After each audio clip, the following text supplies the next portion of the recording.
£20. But perhaps others weren't willing to take him on. He only managed to spend £30 before my card was cancelled. I just hope he doesn't end up back behind bars. A Point of View was written and presented by Tom Shakespeare. The producer was Adele Armstrong. Now, tweet of the day. The author and illustrator Jackie Morris listens to the language of ravens.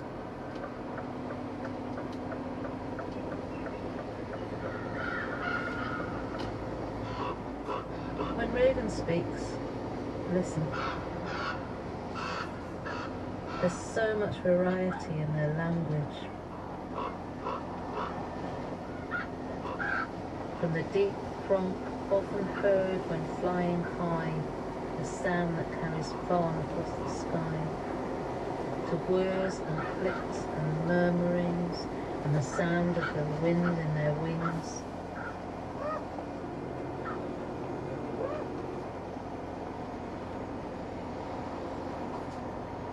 Dark, jet black feathers, gleaming deep blue and purple in sunlight. Alien intelligence held in bright light and beat like a weapon. It's such a cliche to think of them as dark and malevolent. Rather, I see them as agents of joy in feather and bone, watching them ride the wind, playing in that ocean of air.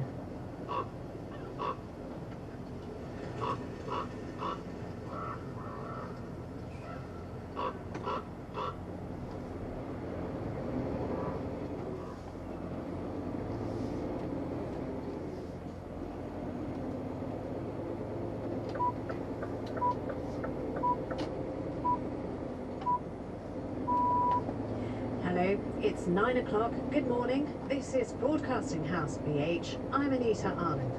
The headlines. A member of Israel's war cabinet has said he will resign unless the Prime Minister sets out a post-war plan for Gaza. Demand for hepatitis C tests has surged after the BBC revealed hundreds of people have been unknowingly infected. And Alexander Usyk has beaten Tyson Fury to become the undisputed heavyweight boxing champion of the world. On BH, the Infected Blood Inquiry prepares to deliver its verdict on the scandal that gave tens of thousands of NHS patients a death sentence. So I got through 2 life-threatening rounds of cancer, only to be given another life-threatening illness.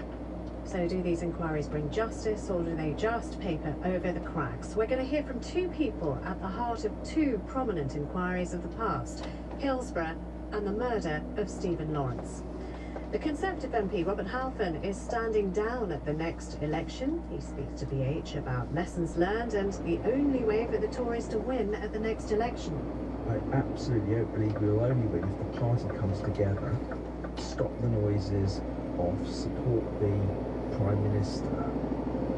Jurgen Klopp bows out as Liverpool manager today. We're going to find out why he is so loved in Liverpool and beyond.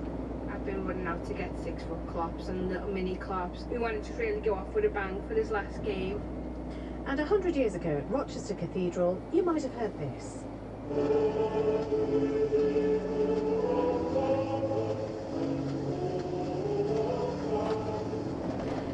Well, we should really hear what the modern version sounds like.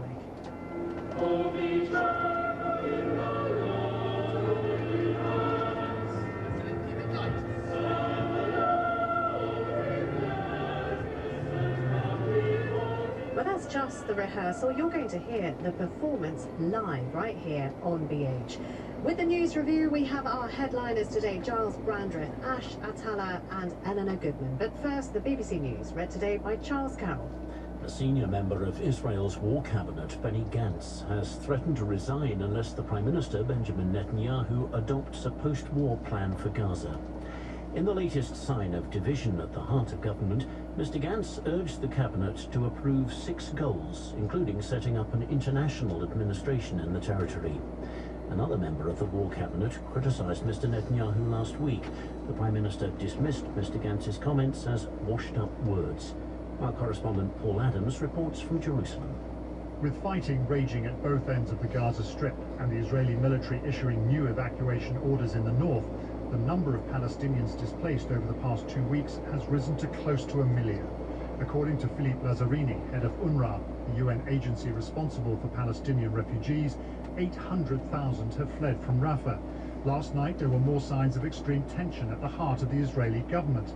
Benny Gantz, a member of the war cabinet, threatened to withdraw his party from the coalition unless the Prime Minister, Benjamin Netanyahu, spells out in the next 3 weeks a clear strategy for the war and its aftermath. The country, he said, was at a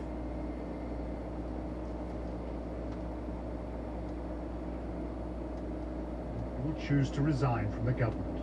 There's been a huge spike in demand for hepatitis C tests in England since BBC News revealed that more than 1,700 people had been infected with the virus without realising it, having received contaminated blood transfusions decades ago.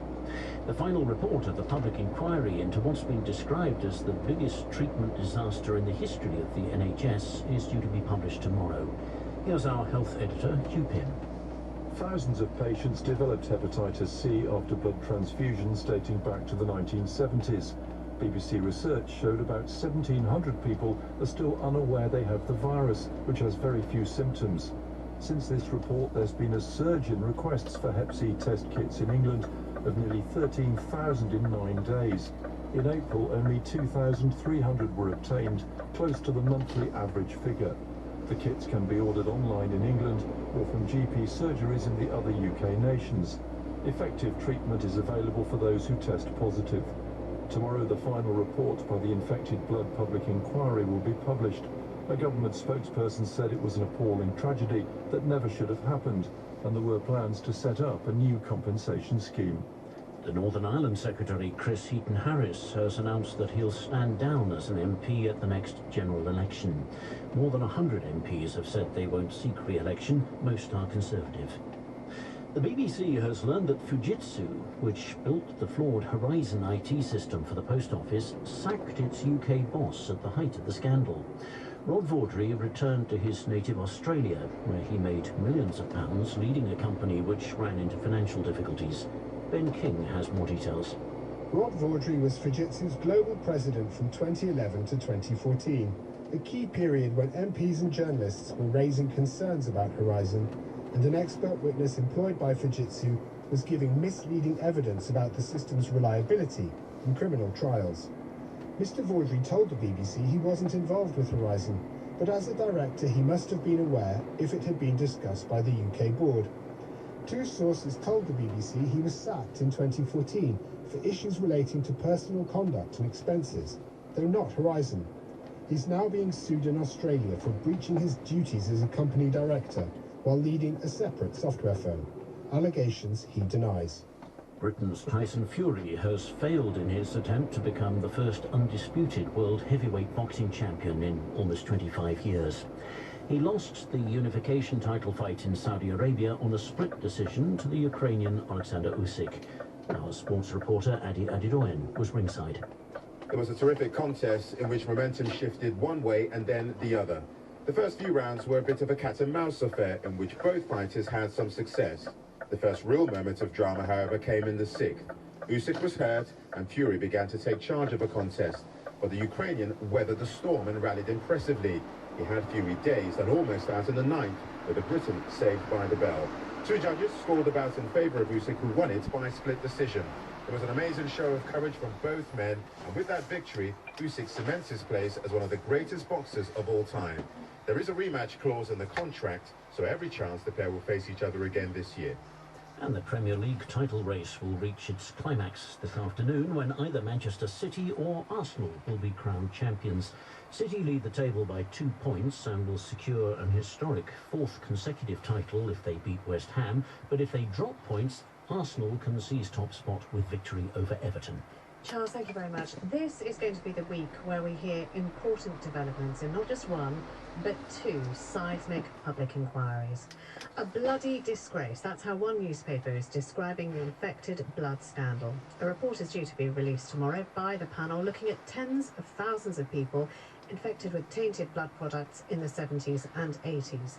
The Chancellor of the Exchequer, Jeremy Hunt, is in today's Times saying that he will honour his promise of £10 billion in compensation in what he called the worst scandal of my life. Sir Keir Starmer says Labour too backs multi-billion-pound compensation schemes and justice without delay. But for many who have lost loved ones, this is too little and it is certainly too late. The Horizon IT inquiry also resumes this week with Post Office CEO Paula Vanal set to give evidence. Now these are just the latest in a lengthening list of public inquiries trying to hold powerful institutions to account. But the questions for the inquiry were whether it was right and necessary to invade Iraq in March 2003 and whether the UK could and should have been better prepared for what followed. We have concluded that the UK chose to join the invasion of Iraq before the peaceful options for disarmament had been exhausted. Hillsborough is Britain's worst ever sports disaster, both in terms of the numbers killed and injured and the long and winding aftermath. 30 years of inquiries and investigations.